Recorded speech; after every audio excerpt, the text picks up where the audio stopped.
Sejam todos bem-vindos a mais um episódio pelo canal da Bucocast. Eu estou recebendo mais um cirurgião bucomaxilofacial aqui em Goiânia. Um prazer imenso a Bucocast estar aqui em Goiânia, né? E poder receber alguns amigos, né, da especialidade e poder entender um pouco também desse mercado nessa região. Mas estou recebendo um cirurgião de São Luís do Maranhão, ele que tem um pé aqui em Goiânia, porque ele fez a sua residência aqui na Universidade Federal de Goiás e é um prazer imenso poder recebê-lo. Estou falando do Dr. John Reis, que fez a sua graduação na Universidade Federal do Maranhão e residência aqui na Universidade Federal em Goiás. Meu amigo, um prazer imenso poder recebê-lo. Uma honra poder fazer esse bate-papo contigo, entender um pouco, você entende, da realidade de Goiânia e também de São Luís do Maranhão, onde é a sua terra e onde você atua atualmente. Seja bem-vindo ao nosso podcast. Eu que agradeço o convite, para mim é uma honra estar aqui, né?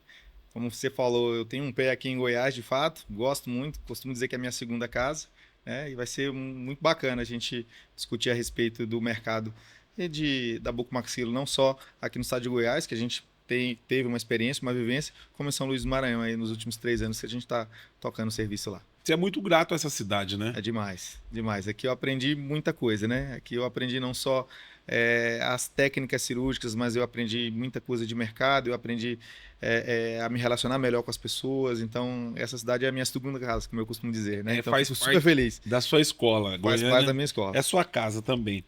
Doutor, a bucomaxilo, ela é uma especialidade da odontologia que ela está bem distante da odontologia no modo geral, né? Ela está mais próximo da área médica, né? Se confunde mais a bucomaxilo com o médico do que com um dentista, né? Muito normal isso. Como que você foi para a bucomaxilo e quem te incentivou a odontologia primeiro? Ah, bacana. É uma história, eu vou tentar resumir a história aqui bem rapidamente, mas basicamente, quando eu tinha entre 9 e 12 anos, não me lembro ao certo, eu sofri um acidente, né? E a partir desse acidente houve uma necessidade de um atendimento com o bucomaxilo. À época, o saudoso professor Camilo, né? Lá, cirurgião bucomaxilo lá de São Luís do Maranhão, me consultou, houve uma necessidade de cirurgia e a partir dali eu já entendia que eu queria ser bucomaxilo, sem entender de fato que a especialidade era uma especialidade odontológica, né? Então, Você achou que era médico também ou não? achei que era médico, não sabia que era uma especialidade odontológica. Foi passando os anos e eu fui entendendo que era uma especialidade odontológica, então, naquele momento, eu queria fazer o curso de odontologia, porque eu queria ser bucomaxilo de fato, né?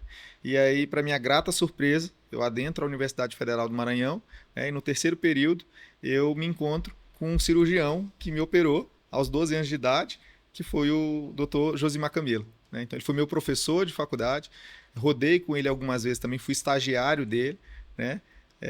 Hoje a gente se encontra pouco, convido ele demais para realizar algumas cirurgias comigo, mas a minha história na bucomaxilo ela parte disso, né?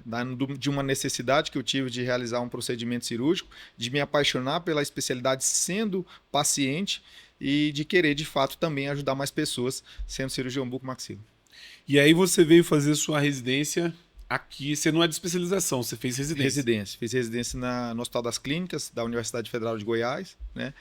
Fiz algumas provas à época, mas escolhi realizar a residência aqui no Hospital das Clínicas por conta da referência que Goiânia tinha em cirurgia ortognática. Era uma área que eu já hoje, gostava. né? Tem até hoje, então eu gostava demais, eu acabei pesquisando e percebi que aqui tinha um mercado muito bacana, que tinha cirurgiões muito renomados em cirurgia ortognática, então por isso foi a minha decisão de vir para cá, para Goiás. Muito assertiva, acredito eu.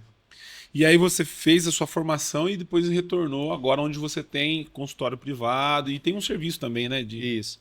Retornei ao Maranhão no ano de 2022. Né? Abri um serviço de cirurgia bucomaxilo no Hospital São Marcos. Então hoje a gente está à frente desse serviço, coordena esse serviço. A gente iniciou, eu fico muito orgulhoso de falar isso, que a gente iniciou esse projeto lá da bucomaxilo dentro desse hospital, né? Quando outrora não se tinha a especialidade. Então a gente conseguiu de fato instalar a especialidade e graças a Deus tem tido muito êxito aí nesse novo serviço. Antes de a gente entrar na nossa pauta aqui, nós vamos falar sobre cirurgia ortognática com o Dr. John. Eu queria que você falasse da realidade, cara, da especialidade lá no Maranhão, porque hoje a bucomaxilo essa região aqui, Goiânia, Brasília, Rio de Janeiro, São Paulo, né? São eixos assim que a gente tem uma referência da especialidade que eu acredito que seja diferente lá da sua região, né? Um pouco diferente. Então, por conta da questão geográfica, né, São Luís está bem acima lá se a gente for direcionar o mapa do Brasil, e às vezes existem situações, existem conteúdos que demoram um pouquinho mais a chegar, né?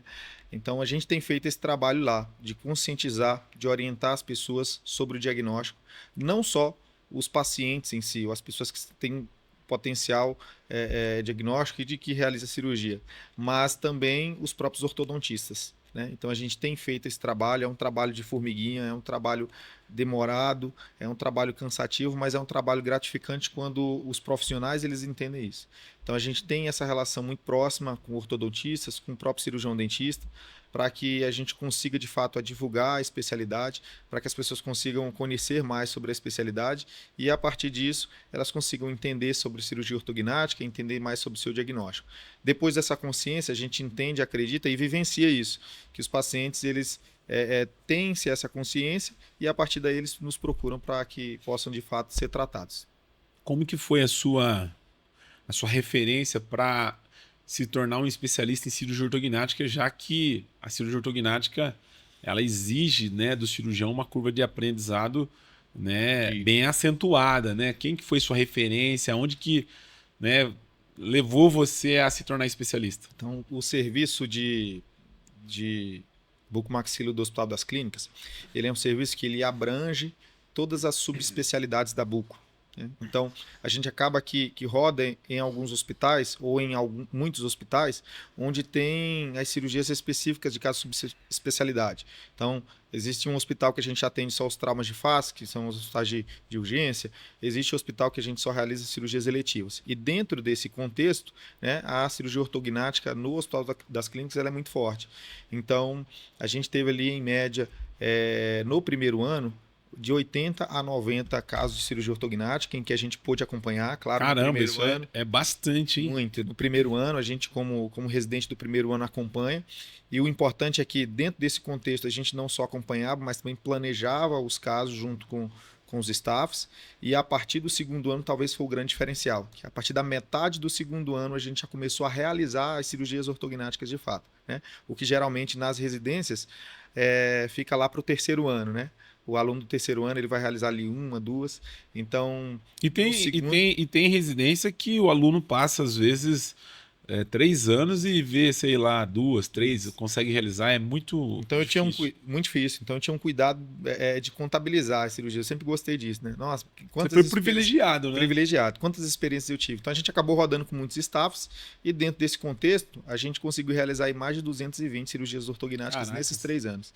Então a gente conseguiu ali uma expertise com relação à cirurgia ortognática. Claro, existiam as outras subespecialidades, mas a gente resolveu focar também em cirurgia ortognática. Essa base aí que você tem de cirurgia ortognática não é uma realidade de, acho que talvez, que eu tenha, né, presenciado aqui de nenhuma residência, vamos dizer assim, que eu tenha participado. A gente sabe que tem algumas residências, como por exemplo, lá na nossa região tem o Mário Gatti, que é em Campinas, que é uma escola. A gente conhece o serviço. Serviço lá do Mário Gatti, que tem uma referência muito boa. E tem outros serviços, né, assim, que eu conheço. Sim. Mas aqui eu tenho conhecimento, agora você afirmando, que eu tive recentemente aqui com um dos preceptores da residência, né? Com Sim, o Giovanni Gasperini, né? Coordenador da residência. Coordenador. Isso. E o homem é um avião em fazer cirurgia ortognática. Foi um podcast muito legal também, que foi seu preceptor. Meu preceptor e meu mentor. Preceptor e mentor. Preceptor e mentor. Então, no decorrer desses 3 anos, eu estive colado ao lado do Giovanni, de fato. Então, eu pude ali sugar toda a expertise, experiência e conhecimento que ele tem em cirurgia ortognática, que é muito amplo.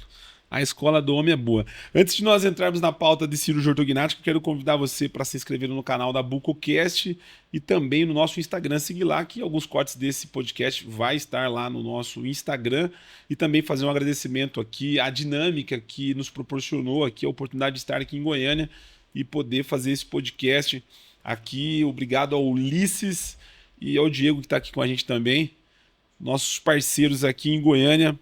E a gente vai falar desse tema que talvez dentro da especialidade é o tema que os alunos de graduação, de residência, que mais têm se dedicado, porque, cara, não é fácil fazer cirurgia ortognática, né? Não é fácil, não é fácil. E é um casamento, né?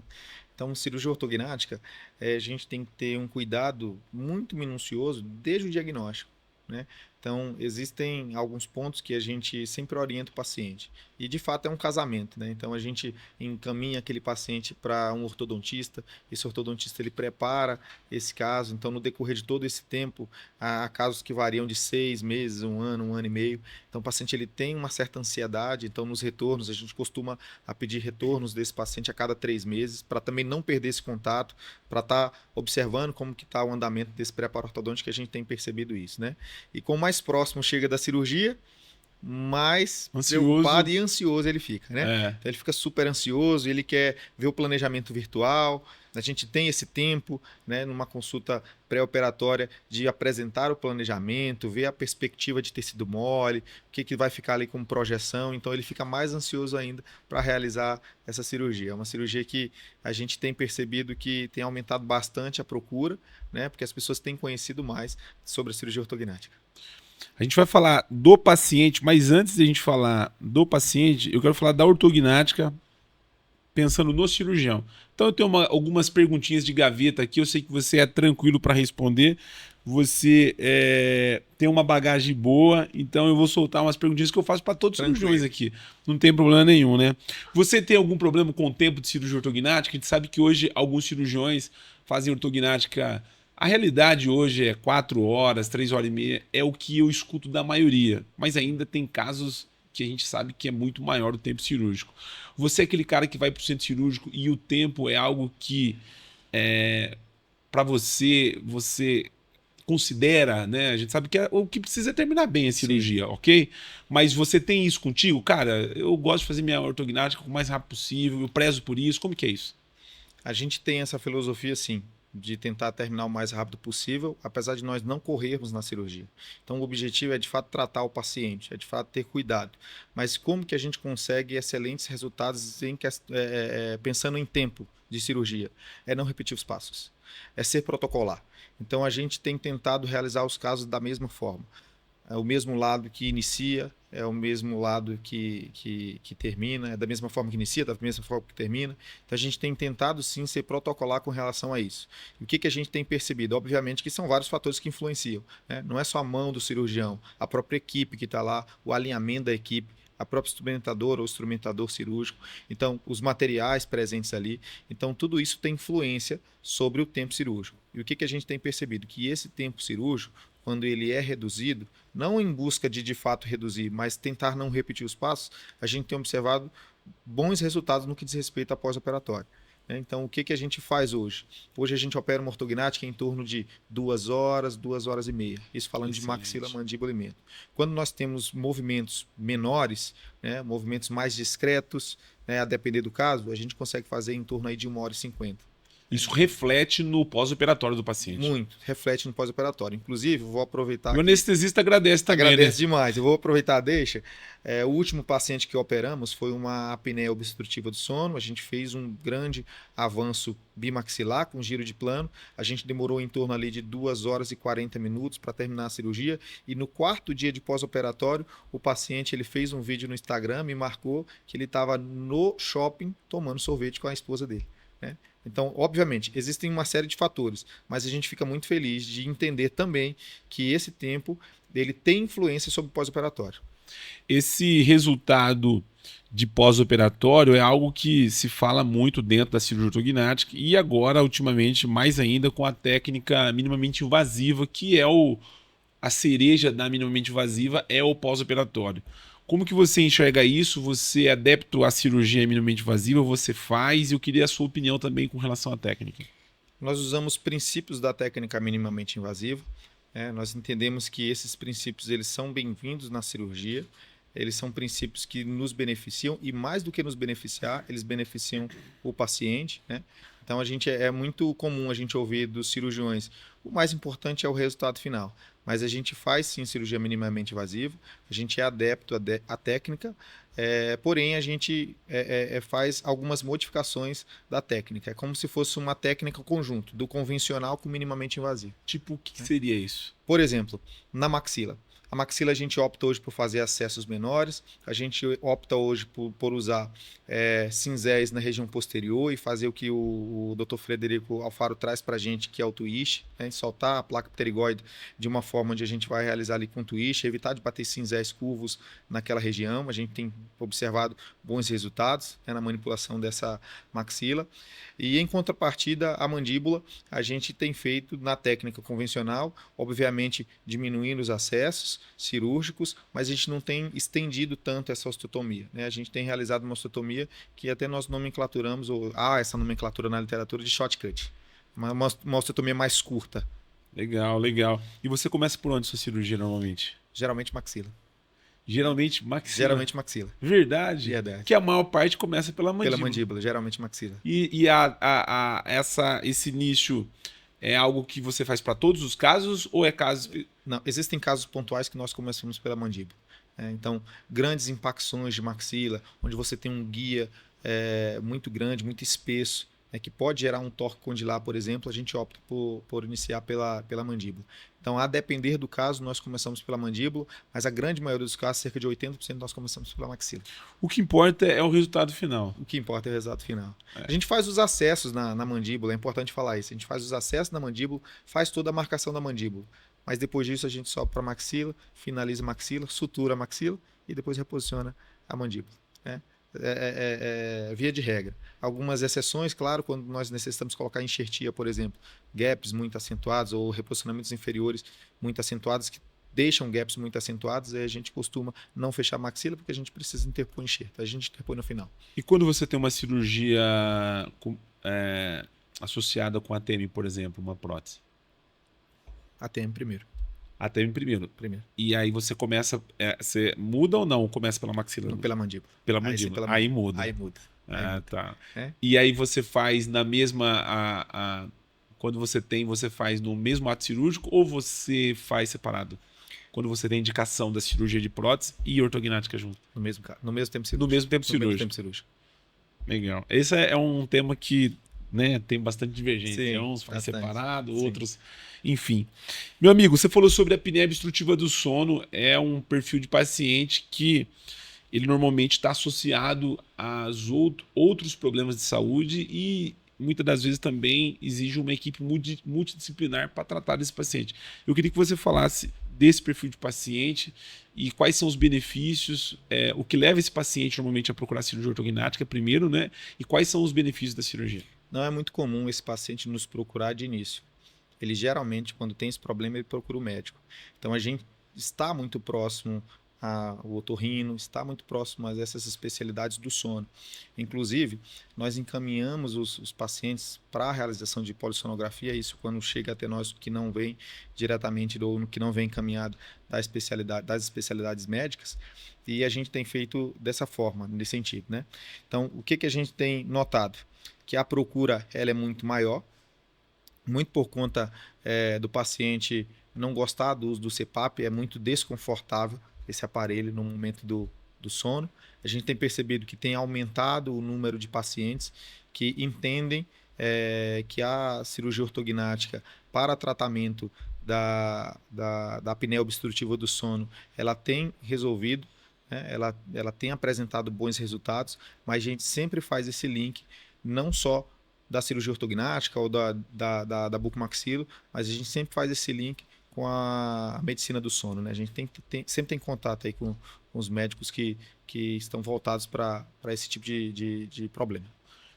E que tem aumentado cada vez mais os estudos relacionados ao sono, né? A medicina do sono, pelo menos eu estou há 12 anos na especialidade. Eu não ouvia falar a medicina do sono, odontologia do sono, né? Parece que está tendo uma atenção maior para esses casos. Tá. Né? Existem alguns serviços de referência e esses serviços de referência, eles trabalham em prol disso, né? Então, a gente tem em Brasília um serviço onde é voltado para a medicina do sono, que realiza os exames de polissonografia, mas que dentro desse serviço há, além dos médicos especialistas no sono ou na medicina do sono, também o cirurgião bucomaxilofacial. Então, quando há necessidade de uma cirurgia ortognática para tratamento de apneia, eles chamam ou está presente ali o cirurgião bucomaxilofacial multidisciplinar. Não só o médico voltado para a medicina do sono, mas o cirurgião bucomaxilo, o fisioterapeuta, então tem ali uma equipe, o ortodontista também, então tem esses centros de referência. Claro, esses centros de referência eles não são realidades em todo o Brasil ainda, né? Mas tem a largos passos aumentado aí essas possibilidades, esses centros, eu tenho certeza que ele tem uma tendência de crescimento. Esses dias eu estava num curso, o médico falava sobre esse tema, falava até da endoscopia do sono. Tem um exame, do sono. Endoscópico, né? Um exame. A gente ouve muito falar da polissonografia, né? E tem esse exame que é mais... Eu estava discutindo essa semana com um médico que ele também é cirurgião bucomaxilo, né? Das possibilidades de tratamento, porque a gente indica a cirurgia ortognática para o tratamento da apneia obstrutiva do sono, né? E existem alguns casos, poucos casos, que eles são refratários a isso, né? Então, ele está falando para mim, conversando comigo da seguinte forma: ô John, a gente trata de fato, realiza a cirurgia ortognática, mas a gente também, a depender da idade desse paciente, do retroposicionamento desses tecidos moles, a gente também encaminha para o otorrino, para que faça, para que veja a possibilidade de fazer cirurgia de turbinectomia, que melhore essa permeabilidade via aérea. Então, a gente tem percebido que, como eu te falei, tem aumentado bastante esse cuidado com relação à apneia obstrutiva do sono. Hoje o diagnóstico e a indicação da cirurgia ortognática, ela, para mim, parece ser muito clara. Eu vejo algumas pessoas na rua, queixo lá na frente, falou, cara, isso aí é ortognática, isso aí não tem, sim, né? Ou quando você olha de perfil assim, você vê a pessoa, né, o retro ali, você fala, sim, isso é ortognata. Mas parece que a ortodontia, como eles, a cabeça foi pensar em compensar, né? Isso. Ainda parece que tem uma dificuldade. Eu queria que você falasse como que você enxerga aí essa comunicação da bucomaxilo com a ortodontia, a importância desse meeting aí, porque ainda parece que, apesar de ser muito comum para a gente, ainda parece que tem muitos ortodontistas que têm dificuldade de poder indicar a cirurgia ortognática, né, doutor? São caminhos distintos. Então, realizar a compensação de um paciente é totalmente contrário a realizar um preparo cirúrgico. A gente já começa por aí, né? Para casos onde há grandes discrepâncias ósseas, né, os prognatas verdadeiros, é muito fácil de identificar e é mais difícil de compensar. Então, por isso que a gente tem percebido que dentro desse diagnóstico e tratamento em conjunto, é muito mais fácil e normal e comum nós tratarmos os pacientes padrão 3, classe 3. Para os pacientes padrão 2, o que a gente tem percebido? Que há uma tendência sim de compensação. Há uma tendência de angulação dos incisivos ali para tentar fechar o overjet. Há algumas possibilidades de extrações para tentar efeitos compensatórios. Ele então, se aventura mais no 2. Se aventura mais no 2 que no 3. Se aventura mais no 2 que no 3 porque permite mais, né? Vamos dizer assim. E o que a gente tem percebido é que essa relação de ortodontista e de cirurgião bucomaxilo, ela não é uma relação muito próxima, a depender do estado, a depender da região que você está atuando, né? Não sei qual é o problema disso, mas a gente tem trabalhado em prol disso, de ter essa proximidade maior com os ortodontistas. Então, o que a gente tem feito? E eu acredito que esse trabalho ele é extremamente importante. A gente indica ou encaminha o paciente a um preparo ortocirúrgico, ou esse paciente ele é indicado a nós, né, encaminhado a nós através do ortodontista. A gente tem esse contato com o ortodontista e hoje facilitou demais com as mídias sociais, o WhatsApp, então uma mensagem de WhatsApp, às vezes o profissional ele não consegue atender uma ligação, mas ele consegue responder uma mensagem de WhatsApp. Então a gente tem tomado esse cuidado e a cada 3 meses a gente costuma, isso é protocolar, a gente costuma pedir o retorno desse paciente, ainda que esteja distante esse preparo, a finalização desse preparo para a cirurgia ortognática, e além desse retorno conosco para consultar, a gente pede também um modelo de estudo. Então isso é importante para a gente a todo tempo verificar a viabilidade e se de fato aquele preparo ele tá indo em direção à cirurgia ortognática, né? Então a gente tem feito isso com 3, 6, 9 meses.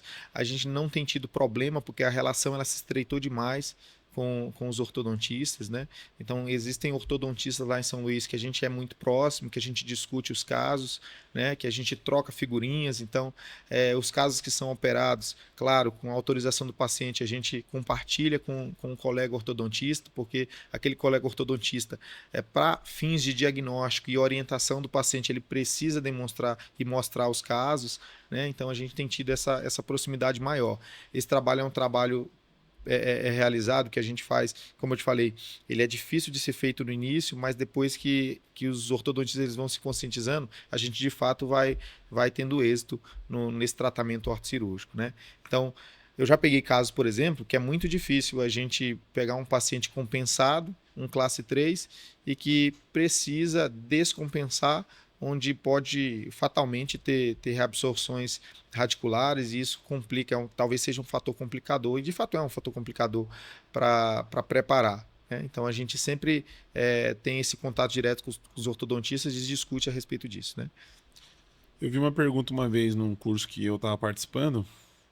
O ortodontista perguntou assim para o cirurgião: uma vez que eu preparei esse paciente, porque você piora o caso dele, né? Sim. Para cirurgia. Sempre conscientiza o paciente com relação a isso. Você vai ficar pior para melhorar. Você vai ficar pior para melhorar. Só que esse paciente ele desiste nos 49 do segundo tempo. Piorado, mas piorado mesmo. E aí ele resolve não fazer.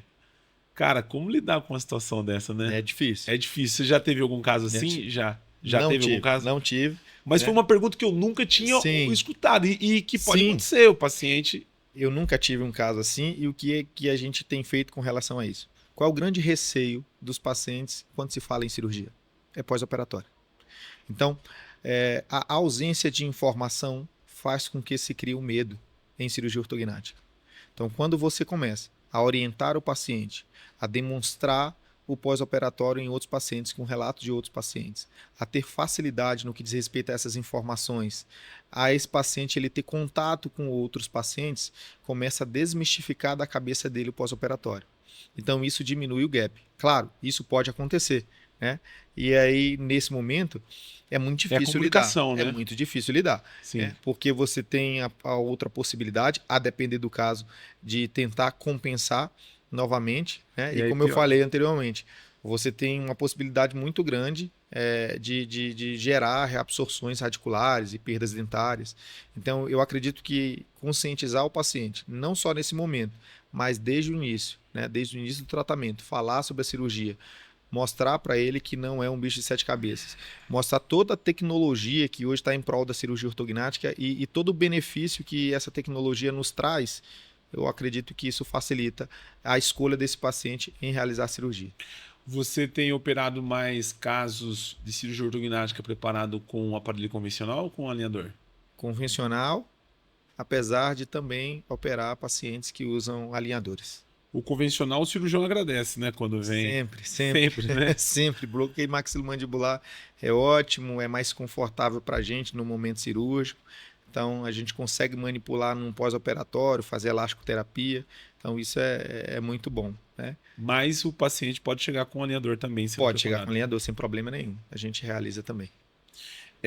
Hoje, você tem a sua formação numa geração, né, da tecnologia da bucomaxilo dos 10 anos para cá, né? Que foi o período que você se formou.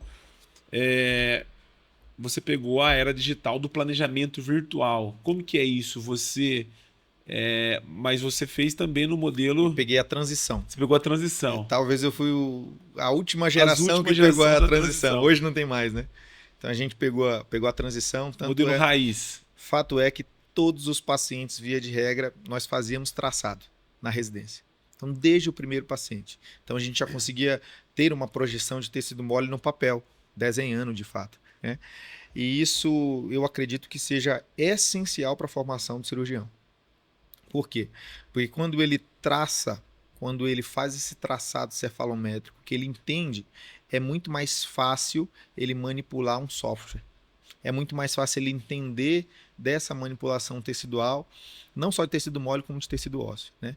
Então, a gente tinha, de fato, esse gap, principalmente na hora de apresentar para os pacientes, né? A gente costuma dizer que há, de fato, ali uma pirâmide com relação à procura da cirurgia ortognática, que essa pirâmide hoje ela é invertida.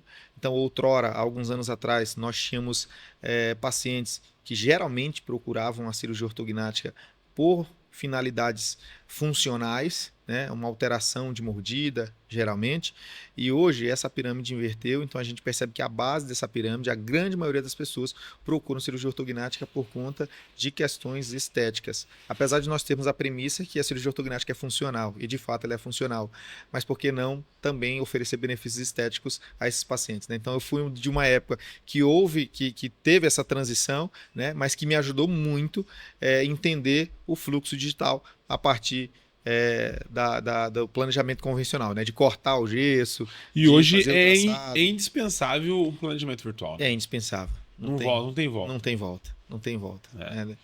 Não é uma tendência, né? Sim. Alguns cirurgiões costumam dizer que existem situações na bucomaxilo que são tendenciosas. Isso, de fato, não é tendencioso. É uma necessidade. Perfeito. Eu queria que você falasse sobre as indicações da cirurgia ortognática. Acho que a gente tem sorriso gengival, que é excesso vertical, classe 2, o classe 3, o assimétrico e o paciente com apneia obstrutiva do sono. Então, falando do paciente classe 2, qual é a queixa desse paciente quando ele apresenta no seu consultório? Geralmente, esses pacientes eles nos procuram muito por conta dessa deficiência dessa região mentoniana. Então, a primeira queixa, o meu queixo é muito para trás, né? Obviamente que existem diagnósticos que estão associados. Então, geralmente o classe 2 é um face longa, que tem um sorriso gengival, que tem uma deficiência em selar o lábio, que não sela o lábio de forma passiva. Então, respiração. A respiração. Então, a gente tem percebido muito os pacientes chegarem no nosso consultório nesse sentido, né? E, claro, com as redes sociais, é a questão estética. Então, essa questão estética a gente tem percebido que tem aumentado bastante essa procura por questões estéticas, né? Então, eu não consigo tirar uma foto de perfil, eu não consigo tirar uma foto do Instagram, eu faço um efeito compensatório, que de fato a gente realiza efeitos compensatórios, então se eu tenho um retrognatismo, eu tenho uma tendência de levantar um pouquinho mais meu queixo para fazer uma foto, eu não faço um sorriso tão aberto porque eu tenho um sorriso gengival, então é muito comum os pacientes nos procurarem com relação a isso, né? As indicações basicamente de retrognatismo, de prognatismo, de sorriso gengival. Então é o mais comum que a gente tem percebido, né? O classe 3, já antecipando, ele é um paciente que é muito mais comum e muito mais fácil da gente conseguir extrair dele toda a sua demanda, não só estética como funcional, né? Então, a grande maioria dos casos, cerca de 80% a 90% dos casos, eles reclamam, dos classe 3, eles reclamam da mordida, né? Alteração de mordida. Não consegue prensar um alimento de forma adequada, não consegue mastigar de forma adequada. E algo muito importante também que a gente tem percebido, eles reclamam da fonação. Então, a fonação também é um fator crucial. Eu não consigo falar direito, existem alguns fonemas que eu não consigo pronunciar e isso me incomoda bastante. Nessas casuísticas sua de cirurgia ortognática, esses casos que você já operou, você operou mais o quê? 2, assimétrico, 3? Você tem isso aí ou não? Tem, mas é por fases, né? Parece que quando chega 2 é só 2. Quando chega 3 é só 3. Os últimos 20 casos que eu fiz, 16 eram classe 3. Os próximos 15 casos que eu tenho para fazer, 12 são classe 3. E entre esses casos que nós estamos falando, assimétrico, 2, 3, qual que te exige mais assim, atenção, que vai dobrar? Classe 2, geralmente classe 2. Classe 2 O classe 2 com grandes avanços. Verdade. Porque você tem uma musculatura que ela já está há anos adaptada daquela forma, então a possibilidade de recidiva ela é maior. É um paciente que tem mais instabilidade, porque com o maior o avanço... Você acha mais tranquilo do que o assimétrico? Não. Porque os pacientes assimétricos, existe uma máxima. Os pacientes assimétricos, eles permanecem assimétricos, né? Nem o tecido mole ele não acompanha 100%. dos reposicionamentos ósseos. Por isso que às vezes tem que pôr às vezes até uma ROF ou um implante. Fazer os procedimentos adjuvantes implantes, pós-operatórios, né? Os refinamentos estéticos que a gente costuma chamar. Mas geralmente classe 2 é mais trabalhoso nesse sentido, né? A gente tem mais cuidado com relação a isso, principalmente nesse pós-operatório mais imediato, né? Então esse primeiro mês a gente está muito atento ali, como que está a oclusão, se está de forma passiva, se necessita de uma elasticoterapia, e a gente também tem uma filosofia de liberar esse paciente para o ortodontista o mais precoce possível, né? Então a gente fica com esse paciente em torno de 21 dias e após 21 dias a gente já encaminha ele para o ortodontista já para continuar aí os refinamentos ortodônticos e finalizar o caso o mais rápido possível. Na sua equipe de tratamento multidisciplinar, que é o caso do paciente da cirurgia ortognática, quantos profissionais envolve, além do ortodontista, bucomaxilo, quem mais faz parte desse tratamento? Fisioterapeuta, o psicólogo, que às vezes a gente não dá muita importância, mas que de fato tem sua importância, né, para que oriente esse paciente, principalmente as grandes alterações estéticas. Então, existem situações em que o paciente ele não se reconhece, né? Então é importante que tenha essa orientação. 95% dos casos é bem tranquilo, os pacientes sabem, a gente projeta esse pós-operatório e eles ficam mais tranquilos com relação a isso, mas existem casos extremamente severos que às vezes os pacientes não se reconhecem, né? Há 30 dias atrás eu operei um paciente prognato. Esse paciente era um paciente extremamente severo, né? Então tinha um prognatismo muito, muito acentuado, e ele sabia que ele seria um paciente que ele teria uma alteração estética considerável, né? Então a gente teve todo esse cuidado de conversar com esse paciente, de encaminhar esse paciente ao psicólogo para tratar, ao fisioterapeuta também, que tem um trabalho crucial no pós-operatório, né? Além do ortodontista, é claro. Não tem como fazer uma ortognática hoje sem a fisioterapia, né? Não há possibilidade. Vida a fisioterapia, né? Vida a fisioterapia. Inclusive fisioterapia no pós-operatório imediato. Então, já dentro do centro cirúrgico. Dentro do centro cirúrgico. Hoje a gente preconiza Faz toda a diferença, né? Faz toda a diferença. Então hoje a gente já preconiza isso. Então terminou a cirurgia, o fisioterapeuta ele já está ali do lado e ele já inicia o processo de fisioterapia num pós-operatório de fato imediato, né? Antes do que o paciente inclusive vá para a sala de recuperação pós-anestésica. O paciente ele tinha muito medo do pós-operatório da cirurgia ortognática, né? Quando ele ia pesquisar a cirurgia ortognática, o pós-operatório imediato, ele via tudo tranquilo, mas depois de 2, 3 dias, né? O edema, aquela coisa. Um ortodontista falava assim, depois de 2, 3 dias, o paciente voltava no meu consultório e eu via a marca do atropelo, ele falava, né? Mas isso mudou bastante, né? A questão do tempo cirúrgico também, a fisioterapia também. Não tinha uma fisioterapia antigamente especializada em cirurgia ortognática, hoje já existe com o advento de laser, né? Essas máscaras de gelo. Hoje o paciente consegue ficar bem melhor no pós-operatório, né? Consegue. É importante a gente sempre falar isso, porque como eu sempre falo, talvez o maior entrave da cirurgia ortognática seja a falta de entendimento num pós-operatório, né? Ou de conhecimento do pós-operatório.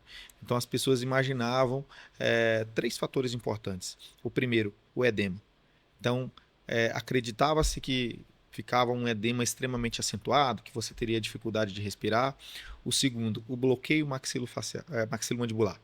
Talvez essa é a pergunta mais frequente que eu recebo. Doutor, a minha boca vai ficar bloqueada? Vai ficar fechada? Vai ficar amarrada? Eu não vou poder comer? Né? E o terceiro e não menos importante é dor. Então, quando a gente conversa com o paciente, que geralmente, se houver um quadro álgico, esse quadro de dor, ele é de leve a no máximo moderado e controlado pelas medicações, aí o paciente fica mais tranquilo. Então, essas 3 informações são importantes, esse esclarecimento ao paciente nesse sentido. Então, você pode ter um edema, é claro, é normal ter um edema até o 3º dia. Geralmente, esse edema ele não é um edema tão acentuado, por uma série de fatores que a gente tem colocado aqui. 2, você não vai sentir uma dor exacerbada, né? E 3, e não menos importante, você não vai ficar com a boca bloqueada, amarrada, você vai conseguir falar. A gente até orienta o paciente. Depois da cirurgia ortognática, você pode falar. Fale pelos cotovelos. Fala com seu marido, fala com sua esposa, fala com seu cachorro, fala com todo mundo. E antigamente ficava com a boca amarrada, né? Ficava bloqueado. Isso muito por conta também das fixações, né? Hoje a gente tem uma Era tecnologia... fio de aço. Fio de aço, né? E aí era mais complicado. Já viu algum reop de paciente que operou antigamente com fio de aço e já fez? Já participou de uma cirurgia? Eu tenho um para fazer no mês que vem. Verdade. No momento está fixado com fio de aço. Caraca. Mas já operou há muitos anos atrás. Muitos anos atrás. E agora vai vir as plaquinhas. Vai vir as plaquinhas, né? Filma essa cirurgia aí, que isso aí... Tá bom, Os fios de aço não se vê mais, né? Eu levei um susto, né? Quando eu pedi o exame, o raio-x. Eu pedi um raio-x panorâmico. Quando eu vi o raio-x panorâmico lá, eu vi, de fato, uma correção no mento e os 2 fios de aço lá fixados. Os restantes com placa, mas tinha fio de aço lá. Não, vai chegar um material aí da Dinâmica com umas placas bonitas lá nessa cirurgia. Vai dar vida para esse paciente. Me fala uma coisa, como que é a realidade hoje lá da cirurgia ortognática lá na sua região? Porque a gente sabe que a internet, né, a informação, ela tem chegado nos 4 cantos do país, mas a gente sabe que não é, cada região tem a sua, né? A cirurgia ortognática hoje para o paciente, quando o paciente vem para uma indicação, ele tem conhecimento da cirurgia? Eu queria que você falasse um pouquinho com relação ao entendimento do paciente com relação à cirurgia. Hoje, com a tecnologia e a informação mais rápida, né, o paciente já chega até nós, inclusive dando até o seu diagnóstico. O Dr. Google já respondeu muita coisa antes. Isso facilita ou não a depender do paciente. Tá? Então, o que a gente percebe? Que nos últimos anos tem muitos pacientes nos procurando para operar a cirurgia ortognática, que essa informação ela já de fato está sendo disseminada, né? Existem outros cirurgiões também que fazem cirurgia ortognática no estado, que também ajudam, né, a divulgar a especialidade, isso é importante. Então a gente tem feito esse trabalho, né? A grande maioria dos cirurgiões lá do Maranhão, que tem o maior orgulho de falar do meu estado, né? A gente tem levado essa informação através das redes sociais, né? Através de colegas, de palestras. Então a gente tem percebido que as pessoas elas estão mais conscientes com relação à cirurgia ortognática. Isso também faz com que há um aumento na demanda de cirurgia ortognática, né? E os pacientes hoje eles já chegam mais conscientes nesse sentido, né? Então é mais fácil da gente conversar com eles. Isso é ótimo, porque eles já têm mais consciência. A gente sempre costuma falar para os pacientes o seguinte: eu não estou aqui para te convencer de operar. Isso é um ponto, isso é um fato. Eu estou aqui para te informar sobre o teu diagnóstico. A decisão de operar ela é única e exclusivamente tua. Então o paciente, quando ele tem essa consciência, quando ele entende que ele tem um diagnóstico e que de fato, para corrigir aquele problema de saúde, ele precisa da ortognática, quando ele tem essa consciência, 95 a 99% dos casos opera a cirurgia ortognática. A internet facilitou muito a vida do cirurgião, no modo geral. Os colegas da saúde, né? O paciente já vai mais ou menos que ciente. Você falou sobre um paciente que você operou aí de apneia obstrutiva do sono, mas eu queria que você falasse das queixas desse paciente, né? O que normalmente apresenta, o que esse paciente procura quando ele tem o problema da apneia obstrutiva do sono. Geralmente frequente dores de cabeça, né? Sonolência diurna, então ele não faz de fato um sono de qualidade, então é uma queixa importante. Fadiga e cansaço, né? Uma irritabilidade no dia a dia, então ele observa um aumento, uma alteração no estresse, né? Um aumento na ansiedade. Então são alguns sinais que os pacientes chegam até nós, que os pacientes queixam para nós desse sentido, né? Inclusive tem casos bem bacanas de serem ditos aqui, que para além das queixas do paciente, também tem as queixas da esposa do marido. Né? Então, eu lembro que eu operei um caso de um paciente de Brasília, virou até meu amigo, e ele foi consultar com a esposa dele. E ela falou assim: doutor, nos ajude, porque a gente tem uma escala lá em casa. Eu falei: uai, não entendi. Mas como assim a escala? É porque dia sim, dia não, a gente dorme junto. Porque eu não aguento. Eu fico sem dormir também.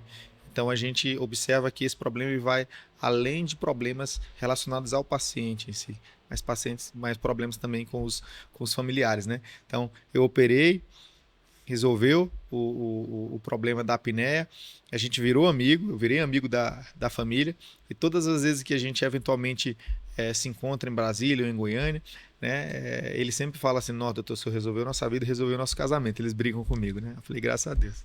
Só quem tem uma pessoa com apneia em casa, né? A mãe, alguém, o tio, o pai, sabe o quanto é difícil, né? É difícil. Você conviver com alguém que tem problema de ronco, enfim, é complicado mesmo.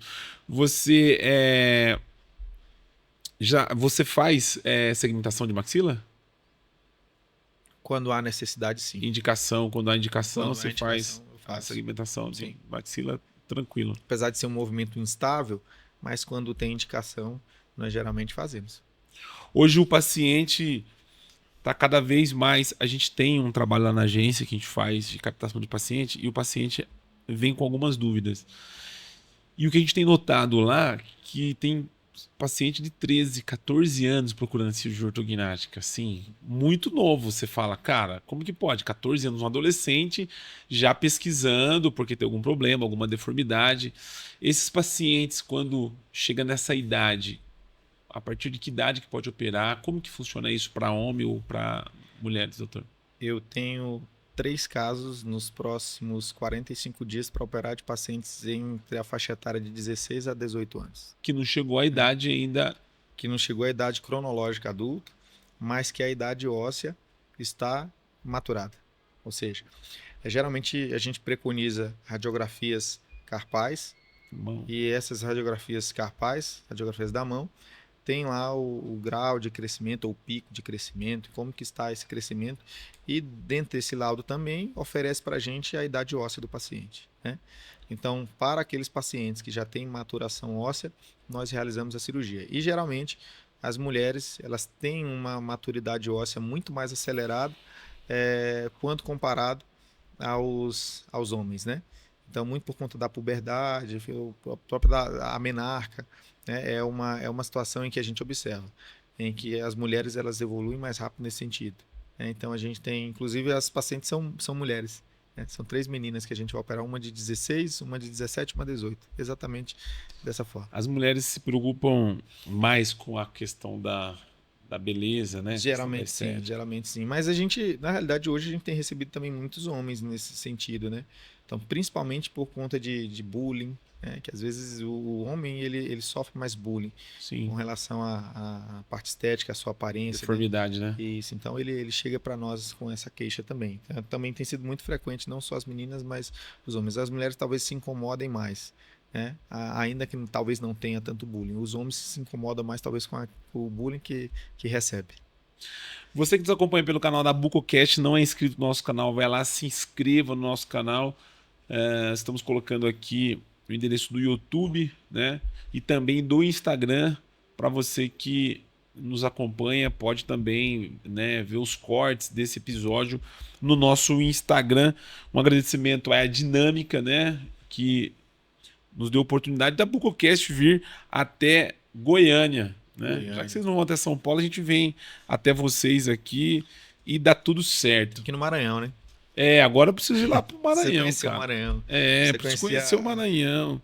Os Bela ilha de lençóis, São Luís. lençóis Os lençóis maranhenses. maranhenses. Pô, Dinâmica nos manda pra lá, hein? Precisando ir pro Maranhão.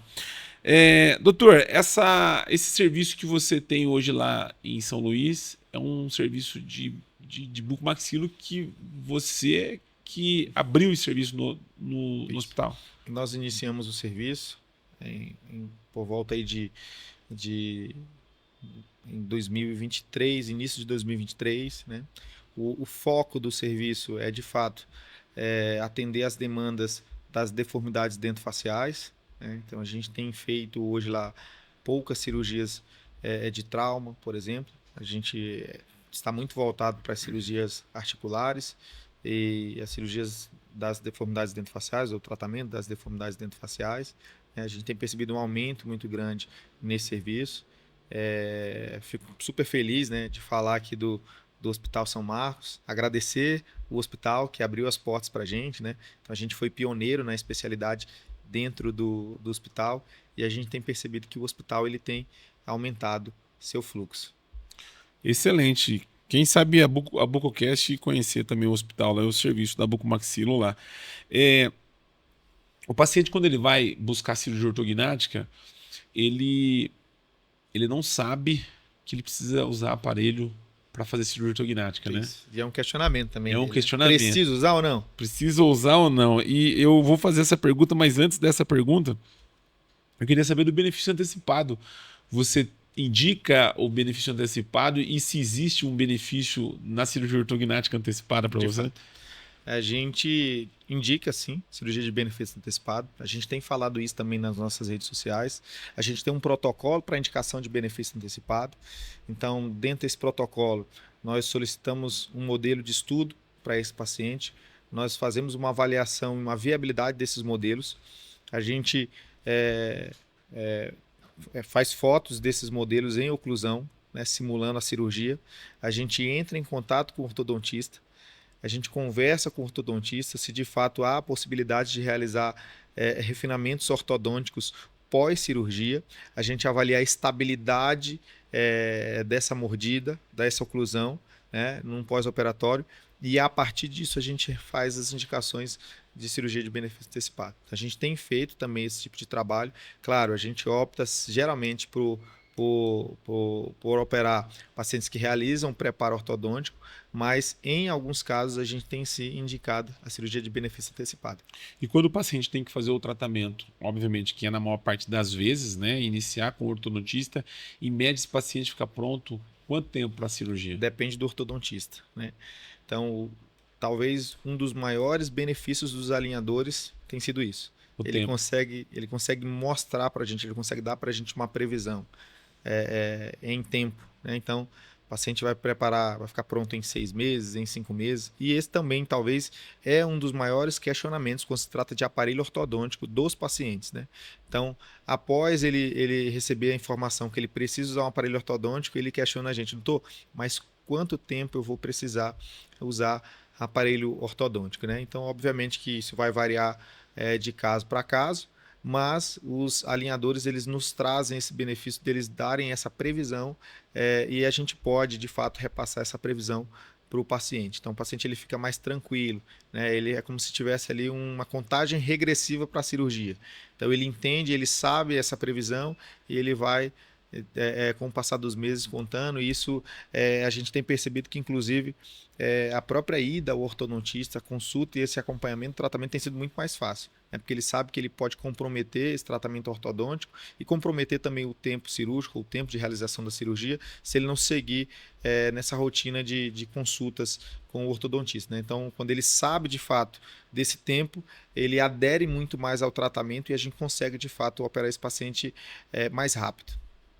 O resultado final da cirurgia ortognática, o paciente vai conseguir ver isso depois de quanto tempo? O resultado final, que passou edema, Edemas tudo, residuais, tal, edemas residuais em que torno você finaliza o caso e diz assim, esse caso está finalizado, quanto tempo? em torno de 6 meses a 1 ano. Demora, né? Demora um pouquinho, demora um pouquinho. Porém, nos primeiros 21 dias a gente observa uma mudança, uma alteração, né? Os primeiros 90 dias a gente também observa uma grande alteração. E aí esse edema residual há uma tendência ali de ser removido e de ser dissipado em torno de 6 meses a 1 ano, a depender dos casos. E o que o paciente mais procura, que eu acho que é importante você falar e pontuar, os benefícios que a cirurgia ortognática pode trazer para o paciente. A gente tem uma tríade que a gente sempre fala para os pacientes, né? Respiração, fonação e mastigação. Obviamente, associada a essa tríade, a gente tem melhora da estética dos dentes, melhora da linha de sorriso, porque quando a gente pensa em estética, muitos pacientes eles imaginam a estética da face como um todo, né? Mas há também a estética do sorriso, né? Então a linha de sorriso, trabalhando com giros de plano, a exposição desse incisivo, ou a exposição desses dentes em sorriso, a exposição da gengiva. Então, isso são benefícios que também a gente observa pós-cirurgia ortognática, né? Então, os benefícios funcionais, os pacientes eles já entendem. Eles entendem que melhora a respiração, eles entendem que melhora o encaixe dos dentes, eles entendem que melhora a mastigação. Então, todo esse complexo do sistema estomatognático ele é melhorado pós-cirurgia ortognática, né? E esses benefícios estéticos eles são muito evidentes quando a gente fala de face, mas eles também precisam ser lembrados quando a gente fala dos dentes, né? Então, a gente traz para o paciente todos esses benefícios nesse sentido. Como lidar com a expectativa do paciente, doutor, já que é um paciente que chega muitas das vezes com queixas de autoestima, né, com uma que tem problema de aceitação, né, pessoas que normalmente às vezes tem pacientes até que chegam a ter problemas de depressão, enfim.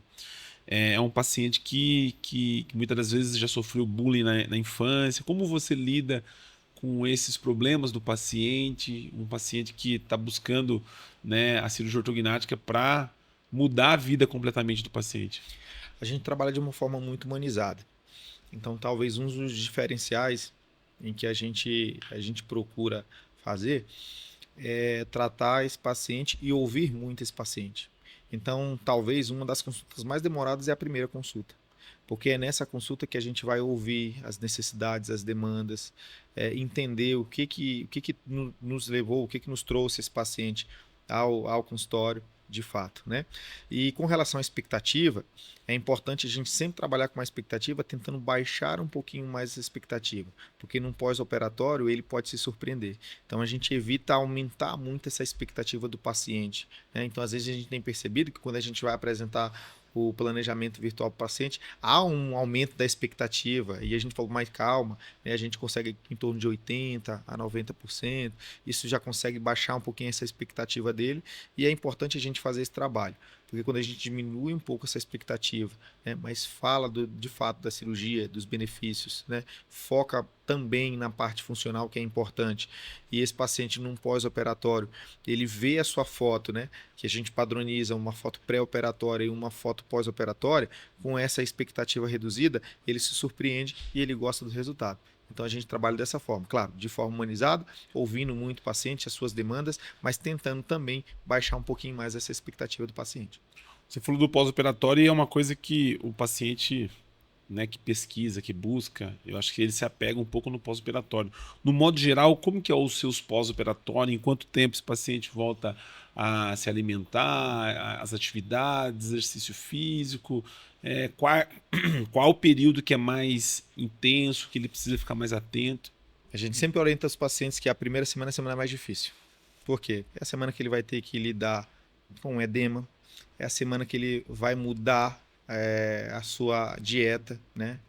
Não com relação aos alimentos, mas a sua consistência. A forma. Isso de fato traz um certo estresse para o paciente quando ele não é orientado com relação a isso. Então eu sempre brinco com os pacientes e falo assim, a primeira semana sempre é a mais difícil e eu não estou te escondendo isso. Em contrapartida, é a semana que eu vou mais te ver. Então, geralmente, a gente pede ali 2 ou 3 retornos para a gente acompanhar esse paciente mais de perto. Isso traz muito mais segurança para os pacientes, né? A partir dos 21 dias, a gente começa a liberar dietas mais macias e assim de forma bem gradativa, né? Então, a primeira semana, de fato, é a semana mais difícil. É a semana que, quando o paciente não é orientado, e a gente toma esse cuidado, não só de dar essas orientações de forma verbal, mas também escritas, né, para que o paciente possa ler, possa entender. Depois dessa primeira semana é bem mais tranquilo. A gente tem observado que os pós-operatórios, com relação a exercícios físicos, obviamente não tão pesados, exercícios físicos mais leves, a gente tem liberado em torno de 14, 15, no máximo 21 dias. A gente já consegue liberar esses pacientes. Cara, com toda essa bagagem que você tem da cirurgia ortognática e, obviamente, a escola, a formação, hoje a gente vê que a gente tem a residência e tem a especialização. E, obviamente, o profissional que quer se tornar um especialista em cirurgia ortognática, o que você visa de importante pensando para o nosso aluno de graduação que nos acompanha aqui pelo canal da Bucocast? Você teve uma frequência altíssima de cirurgia. Você acha que esse foi o diferencial que fez com que hoje você se tornasse referência em cirurgia ortognática? Também. também. Então, quando a gente imagina um curso de especialização, um curso de residência, a gente já percebe a discrepância com relação à carga horária, né? Então, a gente tem aí uma média de carga horária de 2.500 a 3.000 horas na especialização e, teoricamente, nós temos em torno de 8.600 horas da residência, né? Por que eu coloco teoricamente? Porque geralmente a gente excede esse tempo, né? Então, o tempo que a gente precisa preparar aulas, o tempo que a gente precisa estar no plantão, ou que não pode sair do plantão por conta de eventualmente pacientes que precisam ser atendidos, os plantões no final de semana. Então, isso, claro, nos ajuda e nos dá mais bagagem para que nós possamos sair cirurgiões tecnicamente melhores, né? Claro, existem as suas exceções, mas de um modo geral, a residência em cirurgia bucomaxilo, ela te deixa mais apto a isso. E claro, depende muito também do trauma, serviço. você acredita que é uma escola para cirurgia ortognática? Muito, muito. O trauma a gente aprende a manipulação dos ossos, manipulação dos tecidos moles. Então isso te deixa mais capacitado para de fato realizar a cirurgia ortognática, né? Então, sem trauma, na realidade eu vou até antes do trauma. Sem cirurgia bucal, não há como fazer um bom trauma. Sem fazer um bom trauma, não há como fazer uma boa cirurgia ortognática. Então, a gente precisa entender dessa forma, né? Por isso que geralmente eu oriento meus alunos. O aluno do primeiro ano, ele precisa necessariamente se dedicar às cirurgias bucais. Se você sabe os princípios cirúrgicos, se você realiza uma cirurgia bucal com qualidade, você tem uma tendência de realizar uma cirurgia de trauma de face com qualidade também, e em consequência disso, você também aprende essa manipulação dos tecidos, não só tecidos moles, mas tecidos ósseos, e realiza uma boa cirurgia ortognática. Então é uma escada, e o aluno ele precisa entender isso, né? É uma escada, ele precisa entender, ele precisa seguir. Dr. John Reis, meu amigo, a gente vai falar agora sobre o seu curso Fellow em Ortognática, que acontece no mês de abril, de 22 a 26, em São Luís do Maranhão. Estamos chegando ao final desse episódio. Se a gente for falar de cirurgia ortognática do início ao fim, a gente tem pelo menos aqui mais 2 horas, no mínimo, de podcast. A gente faz isso já há algum tempo e a gente sabe que tem bastante conteúdo, mas foi bom demais assim, esse bate-papo com você, a gente poder esclarecer algumas dúvidas pensando no paciente. Inclusive, esse episódio nós vamos disponibilizar também no canal do Ortognática Sim, que é um canal especializado em cirurgia ortognática para os pacientes que buscam a cirurgia ortognática. Então, para a gente é uma honra você compartilhar esse conteúdo muito importante para os pacientes. E para finalizar, eu queria que você falasse desse fellow que vai acontecer agora no mês de abril. Me sinto muito feliz e orgulhoso, porque geralmente o que a gente percebe é que os cirurgiões do Nordeste eles têm uma tendência a procurar Centro-Oeste, Sul e Sudeste para realizar os cursos, né? E a gente oferecer isso no Maranhão com uma estrutura gigantesca. A gente vai estar fazendo no IOA, onde tem cadáver também, é uma novidade que a gente está trazendo para esse Fellow. A gente já está no 3º ano de Fellow, né? Esse ano a gente preparou uma programação muito legal, muito bacana. A gente adicionou também um treinamento em cadáver lá no ITC de São Luís, tá? A gente vai ficar uma semana com os alunos, então são 6 alunos, a turma já está fechada. A gente tem aluno de São Paulo, tem aluno daqui do Goiás, tem aluno de Brasília, tem aluno de Mato Grosso, tem aluno do Tocantins e tem aluno do Pará. Então a gente pegou aí esses cirurgiões fizeram as suas inscrições e vai ser muito bacana a gente receber, vai ser muito bacana, está sendo muito bacana a gente observar cirurgiões de outros estados indo até São Luís do Maranhão, né? Realizar o Fellow em cirurgia ortognática. A gente tem uma programação lá de 7 dias, onde esses dias a gente vai ministrar aulas teóricas, terão aulas práticas com relação a essa consulta inicial com o paciente, análise facial, haverá um treinamento em cadáver e também, talvez um grande diferencial, o treinamento hospitalar. Então a gente preparou ali em torno de 8 a 9 cirurgias ortognáticas no decorrer aí de 3, 4 dias. É muito corrido para a gente, né? É muito cansativo. A gente estava comentando aqui que é extremamente cansativo, mas também é extremamente gratificante a gente poder colaborar na formação desses novos cirurgiões. Caramba, esse curso seu ele é bem assim completo, né? Porque novidade no Maranhão, né? Pioneiro no Maranhão. Caramba, técnica, treinamento, cadáver, paciente. Ele é diferenciado mesmo, hein, cara? Diferente. As pessoas precisam conhecer mais, hein? Pena A que gente vai ter uma quarta eu ia edição. falar para você fazer o convite aí para as inscrições, mas já estão com as inscrições encerradas. Mais um próximo fellow, Esse né? ano ainda, muito provavelmente, a gente abra uma quarta turma. Uma outra turma. Espero o BucoCast lá, hein? Com certeza, cara. Vai ser uma honra ir para o Maranhão. Não conheço ainda São Luís do Maranhão. Para a gente vai ser uma honra. Olha, para finalizar, eu quero entregar aqui para você um brinde da Dinâmica aí, que é o nosso parceiro, o Ulisses, o Diego, enfim, né, que nos deu a oportunidade de poder, né, tá aqui, fazer esse podcast. Então, nosso agradecimento aí à Dinâmica e muito honrado em poder fazer esse podcast contigo. Quando for a São Paulo, fica o nosso convite para conhecer a nossa estrutura lá da BucoCast. Para a gente é um prazer também. Eu agradeço, meu amigo. Obrigado, viu? A gente que agradece o convite. Fico muito feliz de estar aqui, de representar o meu estado, né? A gente carrega essa bandeira. Desde o momento que a gente saiu de São Luís, a gente carrega essa bandeira em outros estados. Então, muito feliz de estar aqui, de você abrir esse espaço, de parabenizar o teu canal, de parabenizar aí o trabalho que você tem feito, né, dentro da especialidade, e a gente tem certeza que isso que você está fazendo faz crescer mais ainda a especialidade. Então nós, enquanto cirurgiões, temos só que agradecer você pelo trabalho. Obrigado, meu amigo. Valeu. Doutor, obrigado. Uma honra. Valeu demais.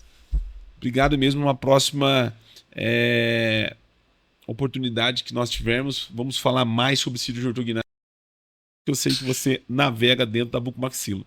Você que nos acompanhou pelo canal da BucoCast, nós estamos colocando aqui a descrição do canal. Ainda se você não é inscrito, vai lá, se inscreva no canal ou no Instagram também, nos acompanhe por lá.